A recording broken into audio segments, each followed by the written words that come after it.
Hello, everyone, and thanks for joining us for our Dipping into the 2020 Data presentation. It is now 1 o'clock p.m. Eastern Standard Time, but I can see that we still have a few people rolling in, so we'll give it another couple minutes before we actually begin. So plan on starting at 1:02.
Greetings, everyone, and welcome to Dipping into the 2020 Data with IMPLAN.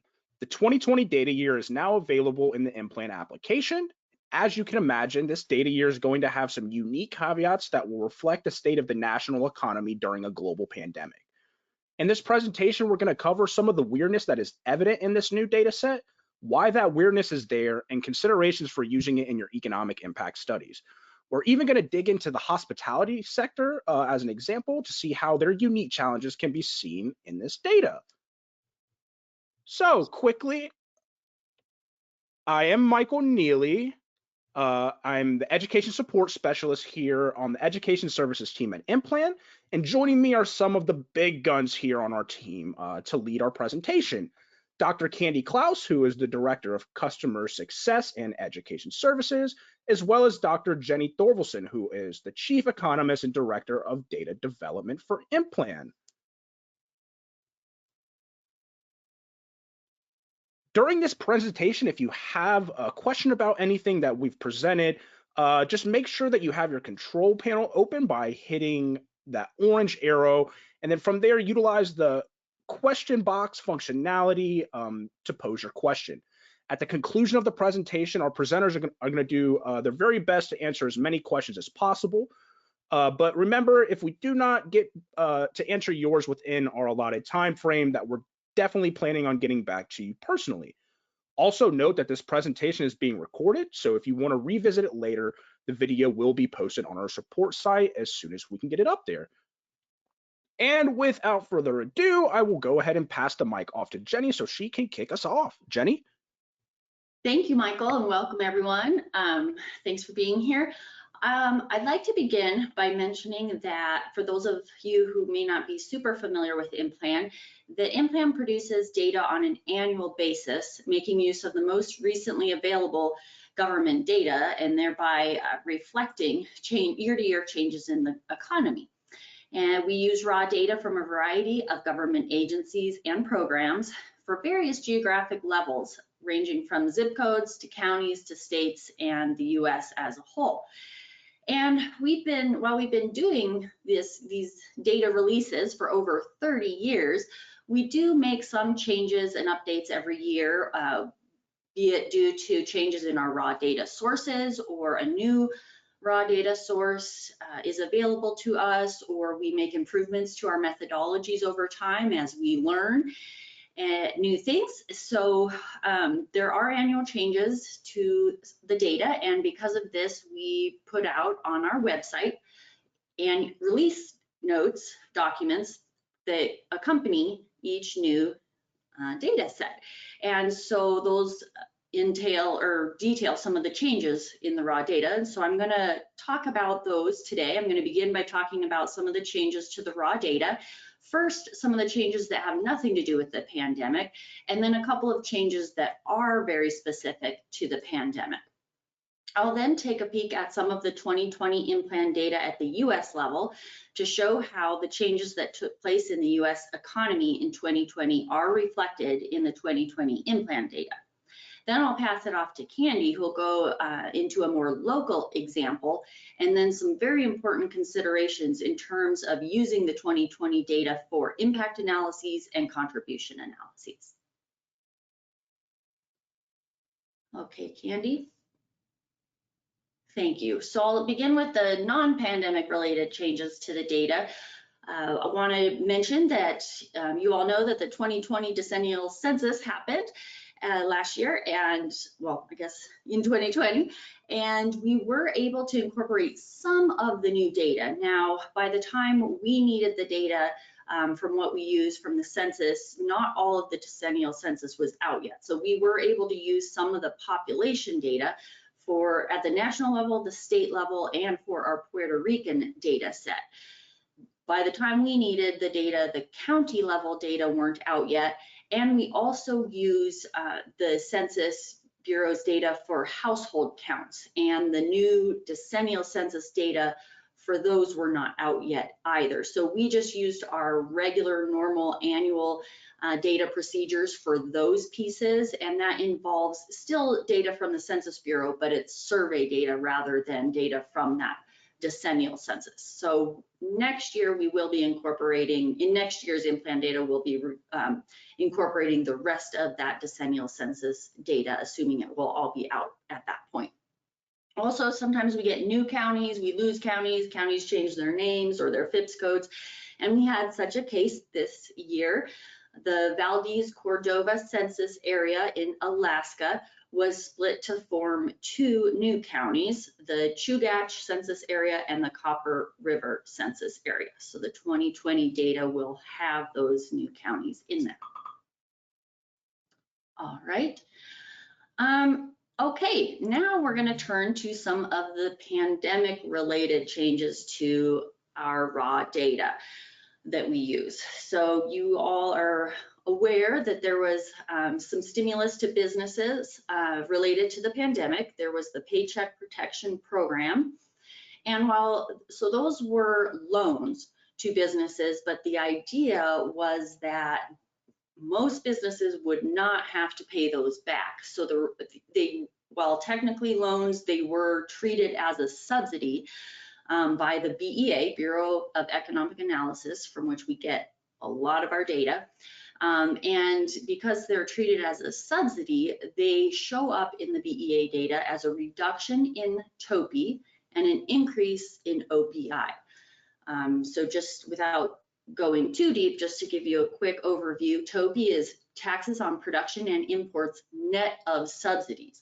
So because it is net of subsidies, that's why when an industry receives a subsidy, you'll see a reduction in TOPI. And TOPI can actually turn negative if there's more subsidies than taxes paid. And then an increase in OPI, which is other property income, which is basically corporate profits and depreciation, but the bulk of it is corporate profits.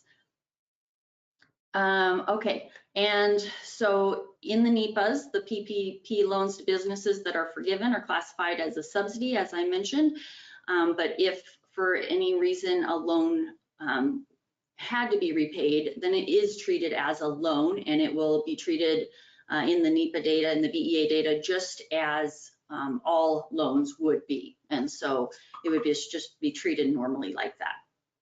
And I'm sorry I used the word NEPA, and some of you may not be familiar with that. That's the National Income and Product Accounts. It's a lot of data that we use also from the BEA. Now, just to point out that there are some industries that receive subsidies on an annual basis. Think like some agricultural sectors, public transportation sectors, things like that. They'll see subsidies each year. And so those are, just to mention that those are still in effect and those are in the data as well. It's just that this PPP program added additional subsidies to some industries and new subsidies to some industries. Okay. Households also received stimulus. Some households received stimulus payments as part of the CARES Act, and there were also temporary increased federal unemployment benefits for those who are not able to find work. And both of these programs aimed to encourage household spending. And these changes in household spending are reflected in the BEA's personal consumption expenditures data, PCE data, for 2020, and those data are incorporated into the 2020 IMPLAN data. So in IMPLAN, you'll see this reflected. Now, some of this money was spent and some of it was saved. You might have heard news reports about savings rates just exploding in 2020, and in fact, the latest edition of the Economist magazine had an article just about that. And indeed, you'll see that in IMPLAN, you'll see that reflected. And you'll also see changes not only in the amount that households spent, but shifts in what they spent their money on. And we're going to look at, for example, more on grocery stores and less on restaurants. And Candi is going to showcase this later when she shows her examples. Also just wanted to mention that these increased savings rates are reflected in IMPLAN, and they will affect economic impact results with generally lower induced effects, all else equal. So something to keep in mind. All right, well, let's now turn to looking at the 2020 economy reflected in IMPLAN. So I'm going to be looking at the US level. So I'm looking at the national data, and I'm just going to highlight a few of these changes that really are intuitive, and you'll see them reflected in IMPLAN and show you that, and show you a few of the different types of changes and that you can find in IMPLAN. And then Candi will look at some more specific examples. Okay, so let's start with looking at changes in employment. There was a shift from wage and salary employment to proprietor employment. The US as a whole saw a loss of wage and salary employment and an increase in proprietors. Now, so proprietors, you probably heard some things in the news about new businesses popping up and people starting to work for themselves, and startups and things like that, as folks either lost their wage and salary job or voluntarily quit it. And so we do see that shift reflected in IMPLAN. Now, do keep in mind that not every industry experienced a loss in wage and salary employment, and we're going to see that in the next slide when we get there. Also keep in mind that these changes vary by region. Not all states saw an increase in proprietors, with Alaska and West Virginia actually experiencing a net loss of around 2.5% of proprietors. And this is largely due to those states having a lot of mining activity and farming activity in the case of West Virginia. And both of those are very proprietor heavy sectors. So just when those sectors experience any kind of loss, you're going to see a large loss in proprietors because those are very proprietor heavy sectors. Now, this doesn't mean that those two states didn't have increases in proprietors in some sectors, just that the loss in some sectors outweighed the gains in other sectors. Now, I do want to mention here that employment counts themselves do not provide any insight into the hours worked. We do know that some folks may have kept their job but had their hours reduced. And in other cases, even the opposite happened. If, with loss of a lot of jobs, those who remained working may have been working a lot of extra hours. And so I just wanted to point out that looking at wages data can provide some insight into hours worked by these employees. and looking at the occupational data that we have at IMPLAN, which includes estimates of hours worked, would also provide some insight into that topic. All right, so let's just look at a specific example at the US level of changes in retail. What I just wanted to point out here is you can see that the majority of retail sectors saw a loss in wage and salary employment between 2019 and 2020. Not surprising, as people were not out shopping as much for quarantine reasons and various other reasons. We talked about households being a little concerned about spending money during this time as well, because economic security was a little iffy. So no surprise there, but wanted to point out, if you can see that I've highlighted a few in yellow here, that some retail sectors actually experienced an increase in employment, and though they're actually pretty intuitive. You probably heard stories about people renovating their homes and doing home improvement projects and things like that just to keep themselves busy and things like that. So building material and garden equipment stores actually saw quite an increase in employment. And food and beverage stores, of course, these are your grocery stores and your liquor stores. And as we were all eating and drinking more at home than at restaurants, this makes sense that they would see an increase in employment. And then finally, of course, we've got our non-store retailers, which is where the bulk of online shopping is going to show up. So very intuitive stuff here, but just wanted to kind of showcase that the changes are reflected in IMPLAN data, and also that they really do vary by industry and by region. A couple other things that might be interesting to look at: international trade. We've heard about exports shutting down to cut back on the transmission of the virus. Certain countries didn't want to trade as much and things like that. The United Nations Conference on Trade and Development had a report that there were huge declines in international trade in 2020. So just wanted to show, yep, this is also reflected in IMPLAN. We see about a 16% drop in foreign exports and about 11% drop in foreign imports. Now, these are dollar values, not physical units of things. And also want to mention that in IMPLAN, we have data on the international trade, not only of goods, like shippable goods, shippable commodities, but also on services. So these numbers may be a little different than what you would see in most reports, because most reports, there aren't a lot of data sources for the trade and services, actually. So wanted to point that out. Also want to point that out that in IMPLAN, you can go in and look at the commodity detail as well to see which commodities fell the most, commodities and services fell the most in terms of foreign exports and foreign imports.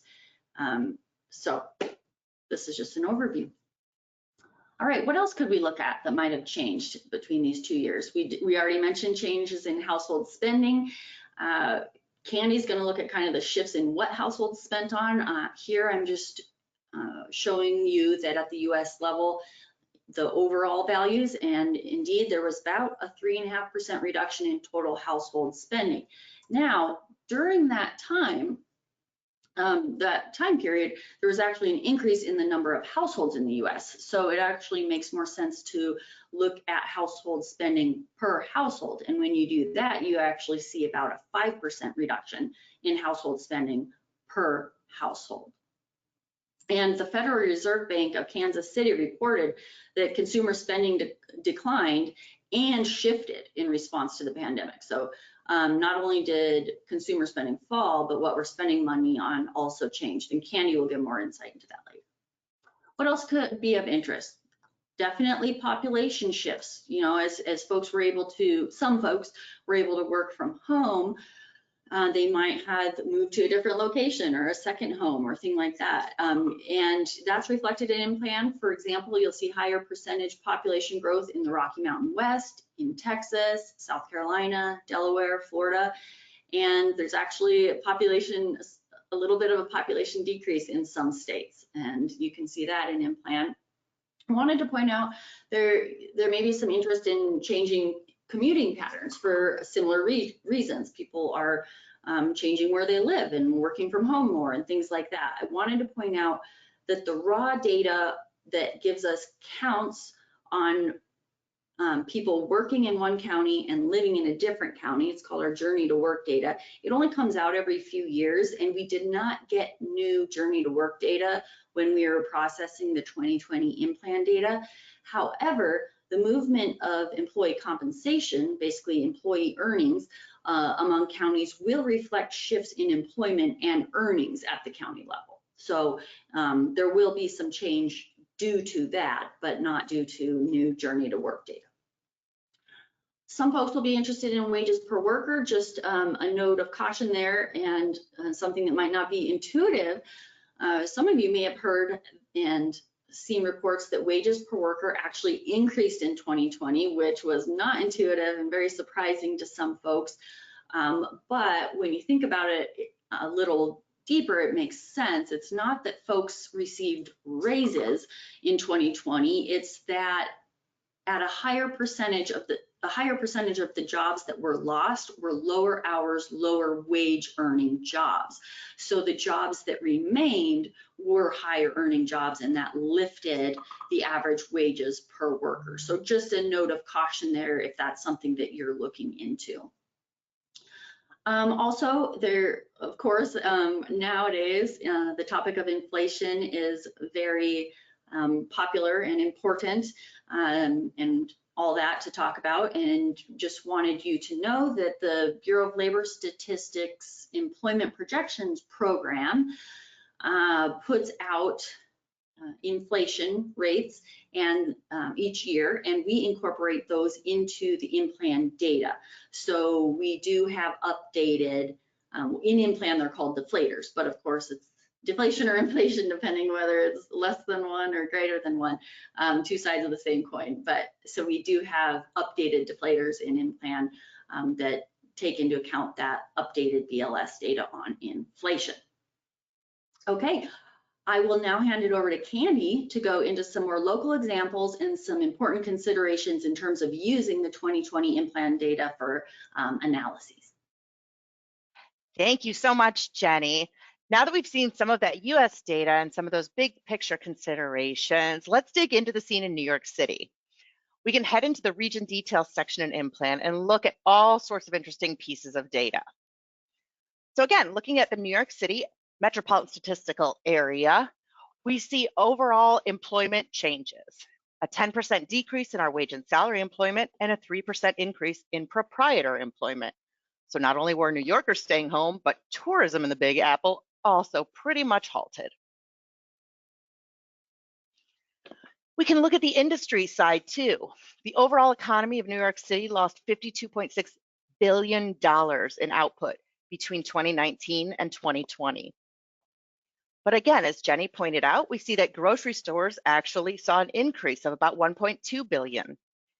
And restaurants saw a difference of a negative 11.4 billion. So it's $11.4 billion in losses to full service restaurants between 2019 and 2020. Remember, when we're looking at output for retailers and wholesalers, it's going to be equal to the gross margin, not the gross sales. So it's going to reflect the value of the service they provide, not the items they're actually selling. We can look at those same industries from the side of what households were spending their money on. So this is how households in the New York City MSA actually spent their money. Grocery stores, again, 2019 spending, we had 14 billion, up a whole $1 billion in 2020. Restaurant spending plummeted by about $7 billion between the 2 years.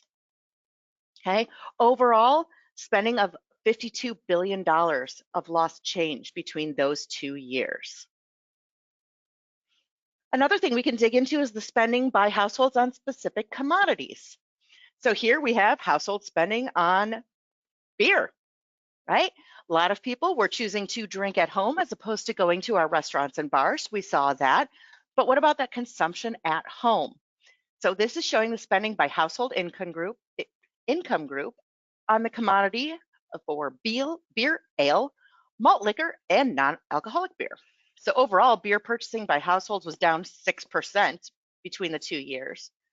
This table is also showing us that folks at the highest earning levels actually increased their spending on beer between 19 and 20, while everyone else earning less than $150,000 per household decreased their spending on beer. One of the questions that we get all the time, which I believe has actually come in as a question already, is, so when do we use the 2019 data versus the 2020 data? Well, the answer is quite simply, it depends.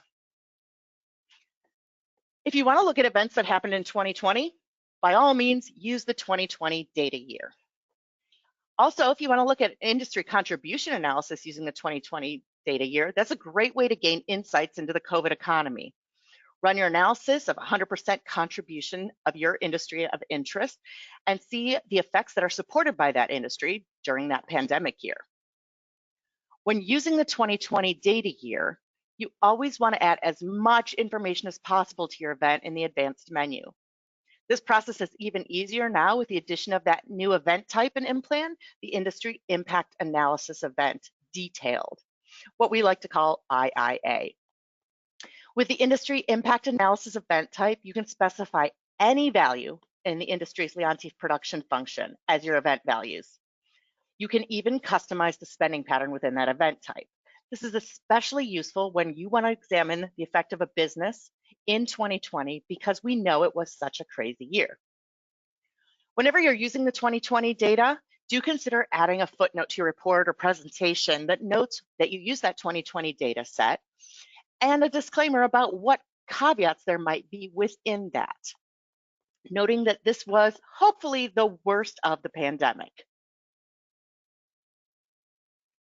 So in general, IMPLAN always is going to recommend using the data year that looks most like the year you want to analyze.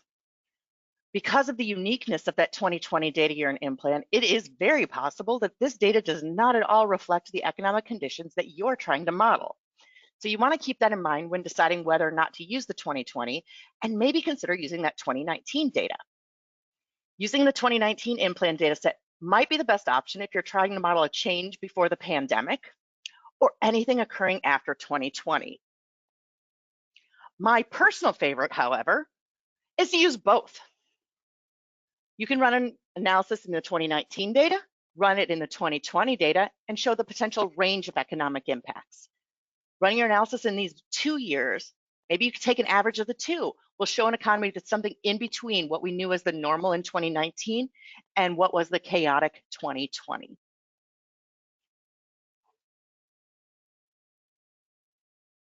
So let's look at the impact of a couple of industries in the New York City MSA and how they fared during the pandemic. What I did here was I took 2 industries, retail, food and beverage, and full service restaurants. What we know, the economy isn't going to look like 2019 again, at least in the short term. We also know that 21 and 22 so far aren't nearly as bad as 2020 was.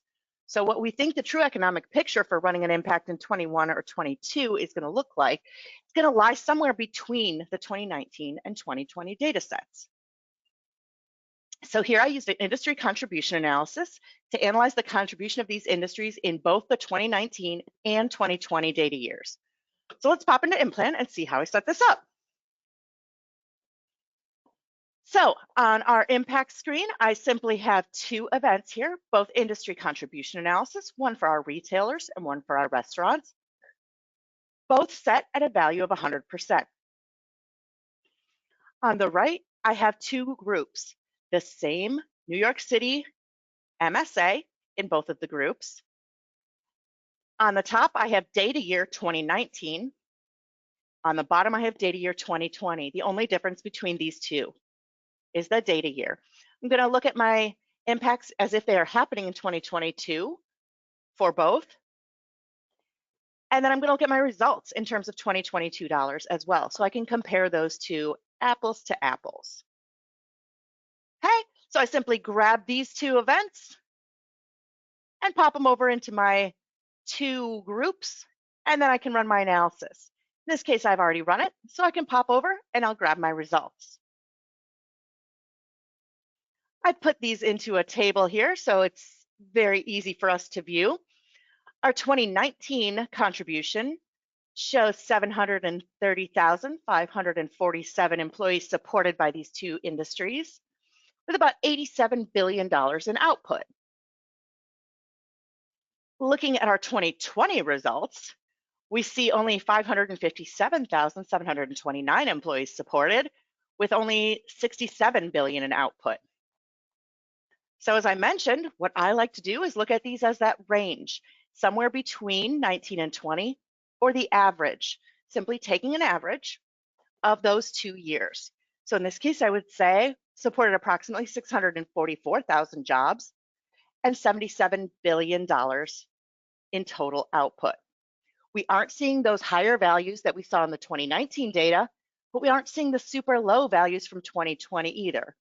It's sort of a chirpy compromise to estimate the current state of the economy.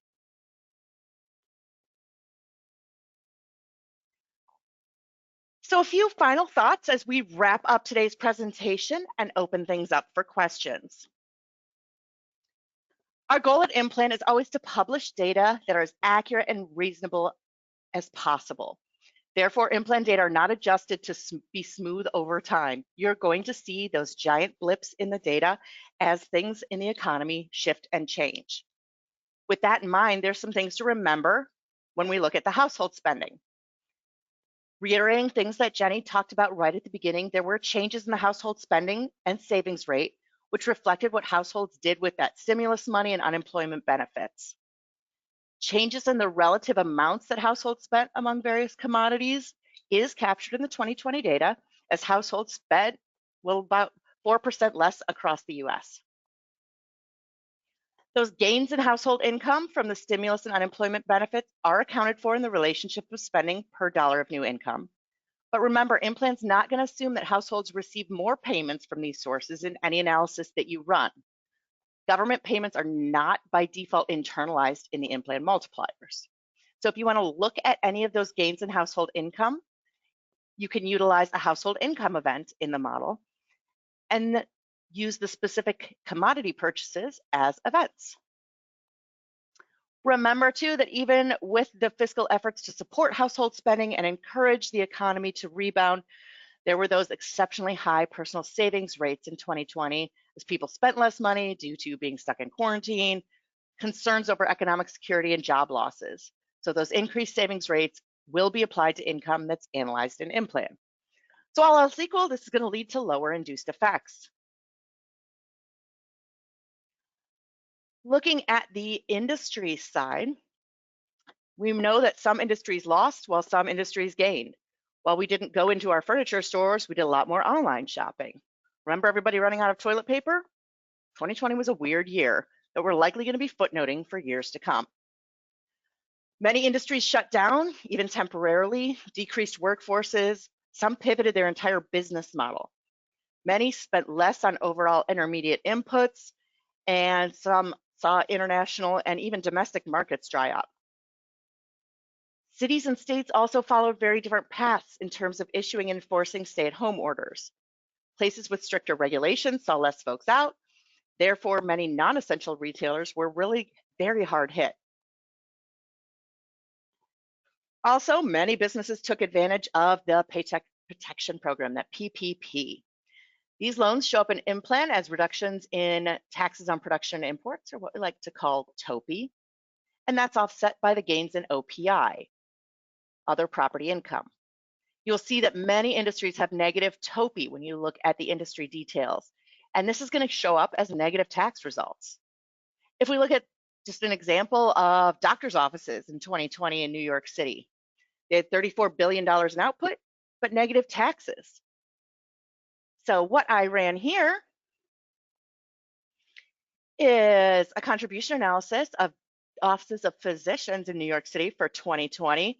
And you can see while we do have positives across the board for our general economic indicators, we have negative tax results at our sub-county general, which is our city township tax in the direct, our sub-county special district, which are our police and fire districts, county, and state.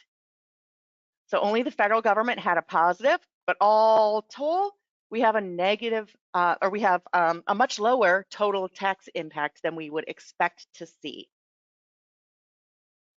If you want to correct for this kind of behavior using the 2020 data, you can customize your region using that feature on our map region screen, or consider again using that new industry impact analysis event type.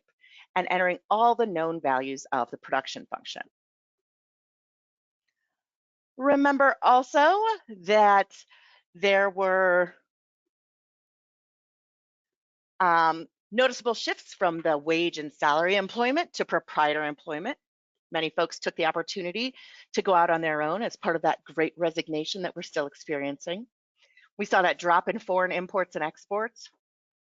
And finally, one thing to remember is that not every change observed between prior data years and the 2020 data year are because of the pandemic. Other changes to consider: general commuting, population shifts, increases, that inflation, and changes in consumer behavior and preferences. 2020 was also a banner year for the economy as many polluting industries shut down and commuting halted. So generally speaking, when you look at the economic impacts and the associated environmental impacts in IMPLAN, you'll see lower output in terms of not only dollars, but the emissions that you'll find on the environmental results tab. So with all of that, please do remember that we have a wealth of information available to you 24/7 on our support site at support.implan.com. The release notes and all the information and caveats with using the 2020 data set are available. And we also have some other articles that could help you analyzing the economic impacts of the coronavirus and some additional considerations with that. And if you don't already have access to the 2020 data in the IMPLAN application, you can schedule a demo by visiting implan.com/demo. On a demo, our team can show you all the data inside the application, run through an analysis specific to your interests, and show you all of the results populated by IMPLAN. So again, to schedule yours today, visit implan.com/demo. Thank you so much for your attention today. I'm now going to pass control back to Michael, who's been monitoring the questions for us, and we'll go from there. Thank you so much, Candi and Jenny, for that wonderful presentation on our 2020 data. So I just wanted to mention quickly for those that may have missed it at the beginning of our presentation, that if you have a question, make sure that you open your control panel by hitting that highlighted orange arrow in this graphic, and utilizing the question box to type your question. And now we're going to pose some of these questions that have come in to our economists, Dr. Jenny Thorvaldsen and Dr. Candi Clouse. If we don't get the chance to answer yours live, do not be discouraged. The team will get an answer for each question that has come through after the webinar. So with that, we can go ahead and jump into those. So one of the first questions that came in was, where do I find household spending data for my region in IMPLAN? Candi, do you care to elaborate? Oh, absolutely. I'm going to pop out of this presentation and pop back into IMPLAN. This is super easy to find. If you pop to your region screen, choose whatever geography you want to examine. First of all, I'm going to choose my data year as 2020. And then, for example, if I wanted to be in the New York City MSA again, I'm going to grab that. It'll populate on the right. And then I'm going to grab our region details icon. This is where you will find all of the data you ever wanted to know. And back in here, I can head into industry accounts, then reports, then household industry demand.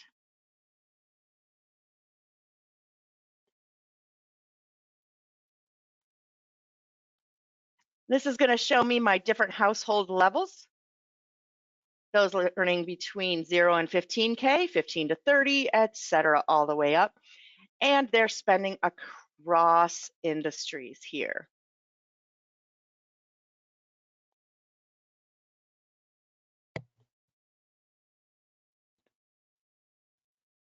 Great, thanks for that, Candi. Another question that came in is, can I look at the data over a longer time period than 2019 or 2020? Yes, and that's actually very fun to do. Again, I can pop back to my IMPLAN home screen. In this case, I'm going to pop into Data Library. Anytime you want to look at things over time, Data Library is going to be the place where we have all the data going back to 2001 available for you to examine. So a few different places you can check out the data. The first would be our dashboard and come to industry compare if I want to look across industries. Again, a wealth of other information available in here too.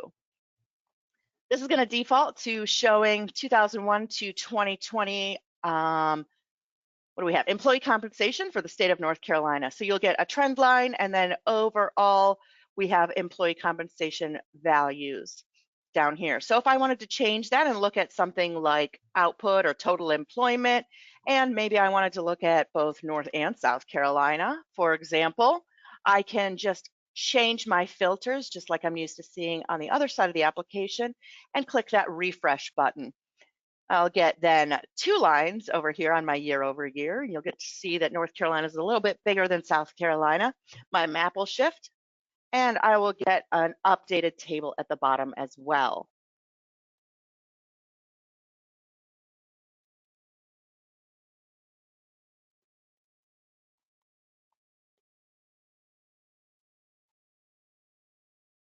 And Candi, I can hop in and mention something if you don't mind. Absolutely. So Candi very correctly stated earlier that IMPLAN data from one year to the next is not meant to be time series data, and it will show you, we don't smooth anything out or anything like that, but I will mention that here in data library, when we're going back, these data from 2001 up to 2020 have been, the earlier data years have been rerun using our more recent methodologies and data sources, and with the all in this current sectoring scheme. So every time we get a new IMPLAN sectoring scheme, which happens about every 5 years, due to the BEA publishing a new set of benchmark tables, we do go back and re-estimate 2001 up to the current data year, using the new, getting everything into the new sectoring scheme and using our current best practices and data sources. Awesome. These Thank are you. a little bit more of a time series. Yes, that is correct. Everything you're going to find is also in that 546 industry scheme here. If you want to use the 536, the last industry scheme before the current, you do have that option available on the input-output side of IMPLAN as well. The other place you can look while you're in data library, if you want to create your own view, something specific, is coming into the Explore. Again, I'm going to pop into industry data, and this is going to allow me to pick and choose exactly what measures I want to look at, what filters I want to use, and what kind of visualizations I'm going to get. So a lot of opportunities to dig into this data, again, going back to that 2001 data year.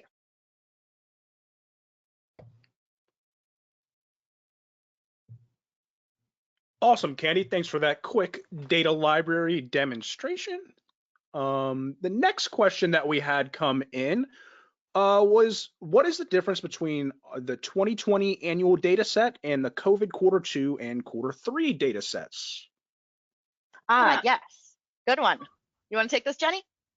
Yeah, very good question. So when the pandemic hit and folks were, so in the middle of 2020, folks were concerned about using the 2019 data because the economy was changing so drastically, so quickly, so much that some folks were hoping for something that reflected what was going on. And so at that point, we decided to develop a quarterly data product that used some quarterly data and as well as a lot of projections.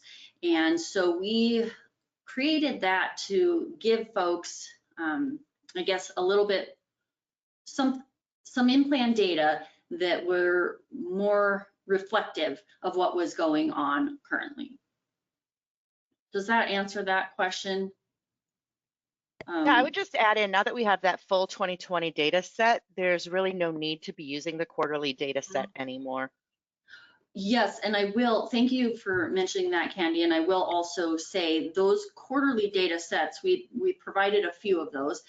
They do represent annual data, but it's as if the whole year looked like that quarter. So you don't, it's not really ideal to use any of those quarterly data sets to run some sort of impact that is meant to look like 2020 as a whole year, because exactly what Candi said, now not only do we have the full picture of the entire year of 2020, so we want to look at the whole year instead of just one quarter as if that quarter were a year, but also we didn't, with our annual data, we don't have to do much projection. The data reflect what actually happened. Whereas with that quarterly data, there's the data sets that we use for that are much less detailed and much more projected. There's less real data in there. Although there is some real data in there, like quarterly GDP and things like that, but industry specific and very region specific, a lot less so. So they're not ideal for that. All right, so the next question we had come in was about Paytech protection program. So to confirm, PPP is not included in total worker compensation? That's right. But basically it could be, in the sense that if the PPP loan allowed an industry or business to stay open and pay its workers, then in that sense, that PPP loan allowed that EC to not fall, right? But where the BEA classifies those PPP dollars is not in EC. So even though it can influence EC, those dollars don't go straight into the EC data. Right, and in general, in IMPLAN, those dollars were treated as subsidies for industries, so you're going to really see those show up as reduction in taxes on production and imports. Yes, and so you may see in a lot of cases some negative tax impact results related to that exact thing, because TOPI can turn negative for some industries if they were highly subsidized.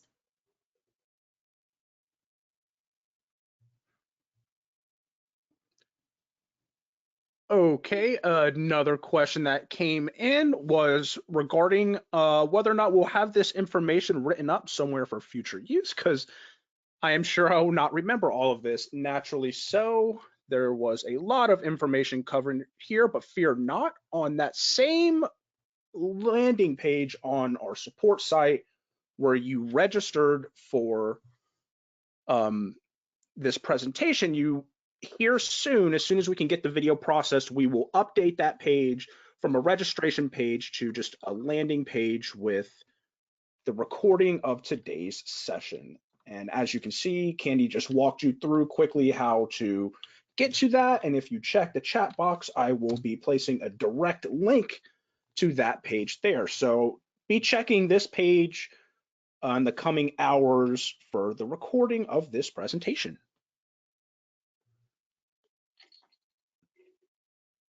So another question that came in was regarding the number of households. And the question is, why did the number of households rise? Oh, sure, I can take this one. So the number of households often rises, usually from year to year. It generally increases in the US because the population of the US is generally increasing. And we did see that between 2019 and 2020, the population of the US did increase, as well as the household count. Now, I do see that the number of households increased at a slightly higher rate than the population. So the household size actually fell just a little bit. And that's just basically the average number of persons per household. It was 2.63 in 2019, and it's 2.61 in 2020. So I'd have to dig deeper to know the actual economic reasons behind that, but those shifts in household size over time do happen.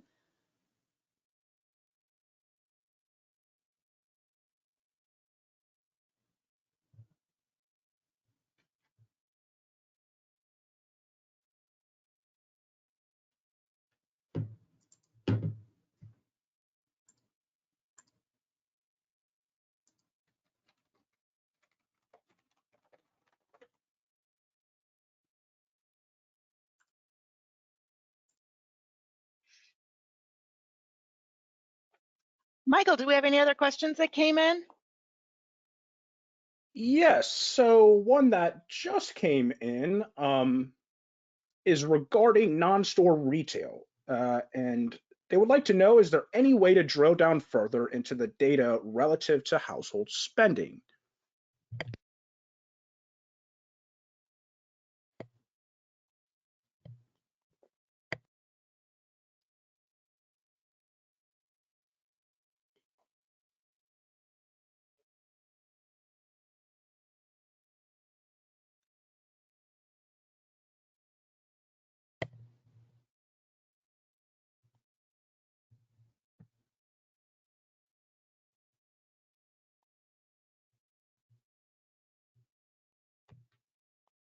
Hello? I'm sorry, were you not able to hear me? No, Can you I repeat got the dropped off for a question? second. Apologies. So another question would be, so employment counts are head counts independent of hours worked rather than full-time employments, and also are proprietors counted as employees? I can grab this one if you don't mind, Candi. Go right ahead. All right, so yes, in IMPLAN, the employment counts, and this is the same definition that's used by Bureau of Labor Statistics and Bureau of Economic Analysis. Employment is basically a head count. It doesn't say anything of part-time versus full-time. Couple things to note about that. We do have a conversion ratios by industry if you wanted to convert IMPLAN numbers into full-time equivalents, or if you have a full-time equivalent number and you need to convert it to a head count number to put into IMPLAN to set up your analysis, you can do it in the opposite direction as well. So we have those conversion ratios by industry if you need those. Also wanted to mention though that they are seasonally adjusted. So for example, in our if a person was employed for 1/4 of the year, they'll show up in the raw data set as 0.25 of a job. So they are seasonally adjusted in that way when we get the annual data. And they're just not, there isn't information on hours. Now, some of those employees, so we have two types of employment in IMPLAN. We have wage and salary employment, and we have proprietors. Those wage and salary employment numbers, those folks can work for the proprietors or for a corporation. So, but the proprietors themselves are going to show up in that proprietor count. Okay, so the proprietors are in the proprietor count, but anyone they employ as like a W-2 employee, they're going to show up in the wage and salary employment category.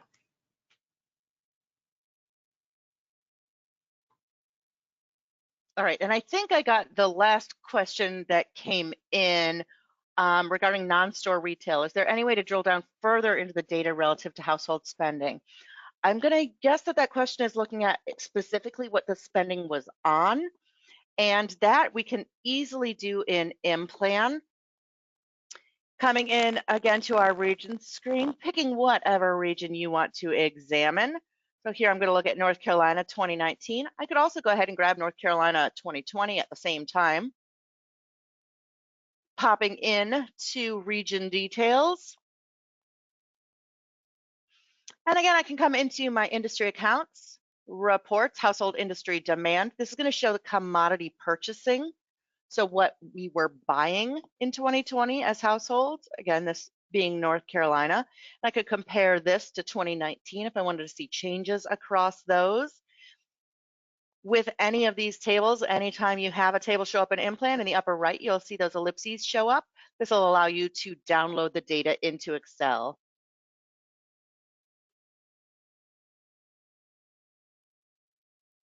So this is again going to show us all of the industries where households are purchasing that money. There is all sorts of data back here. So if this is not what you are looking for, we also do have a great support site article. If you come to support.implan.com, you can come into digging into the data. And then this section, brand new article called Unlock the Black Box, what we can find in region details.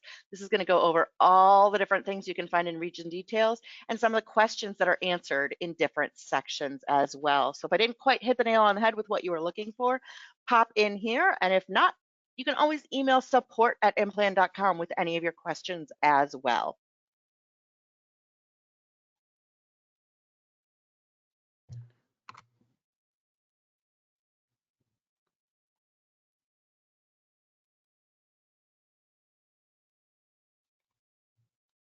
I see that we've gotten a couple questions about getting negative taxes using that 2020 IMPLAN data.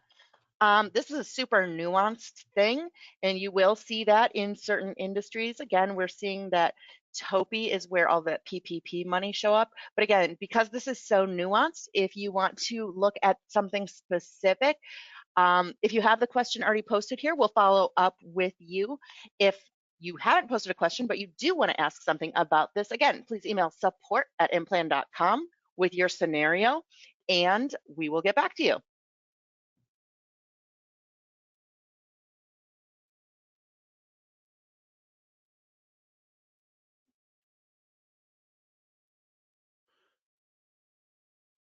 All right. Well, with that, I know we still have a few of these pretty in-depth questions left that we definitely want to get to, but we also want to take a little bit of time to make sure we provide meaningful answers for those. So be looking out for us to reach out to you to get specific answers to whatever question you had asked today. Again, do not worry. If you asked a question, we will provide you with an answer. And with that, I just would like to take this time to thank everybody for joining us on this webinar and to thank our presenters, Candi and Jenny.